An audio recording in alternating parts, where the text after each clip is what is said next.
Liberté d'expression. Le CAMEF CNOE fustige les autorités.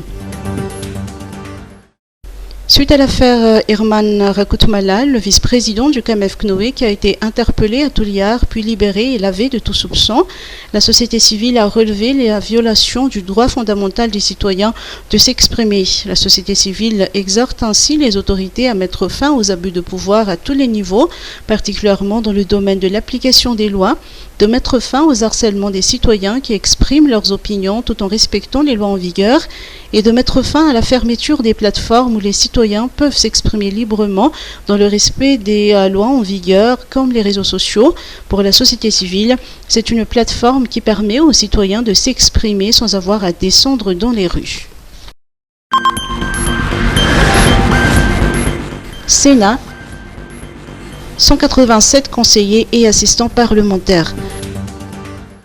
Une audience privée de la Haute Cour constitutionnelle d'hier a jugé conforme à la Constitution la copie corrigée du règlement intérieur du Sénat concernant notamment la réduction du nombre des conseillers et attachés parlementaires.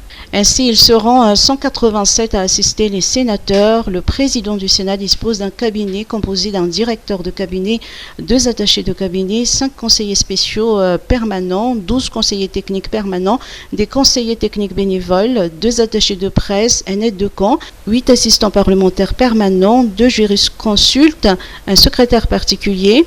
Chaque membre du bureau permanent dispose d'un cabinet de 6 assistants parlementaires permanents et de 3 conseillers techniques permanents nommés par le président sur proposition du sénateur concerné.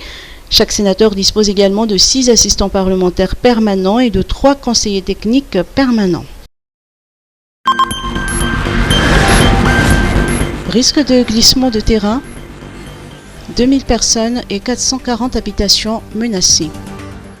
Selon les estimations, près de 2000 personnes et 440 habitations, dont 50 à Batvenak et à Parbe, 120 à Tsmealzav, 80 à Mbouipnapamajinana, 60 à Tsarafarchatsimazaz et 130 à Kadlalan, sont menacées d'éboulements et de glissements de terrain en cette période de pluie. Le Bureau national de gestion des risques et catastrophes, le corps de protection civile, la commune urbaine d'Antananarivo et le corps des sapeurs-pompiers se sont mobilisés hier pour accrocher des drapeaux rouges dans les zones exposées au risque d'éboulement dans la capitale.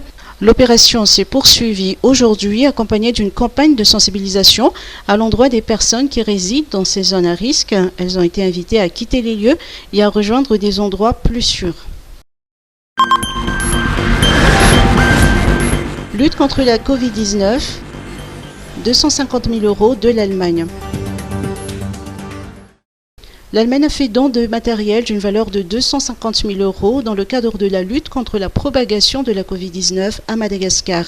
Il s'agit de 10 concentrateurs d'oxygène, plus de 35 000 échantillons de tests PCR pour aider à augmenter le nombre de tests, 50 000 masques FFP2, 2000 blouses et 1000 paires de gants de protection pour le personnel médical.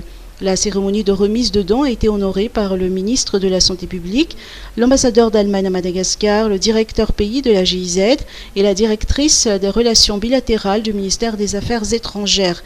Ce soutien allemand au gouvernement malgache dans la lutte contre la Covid-19 vient s'ajouter aux 24 concentrateurs d'oxygène qui ont été remis au ministère de la Santé publique en juillet 2020.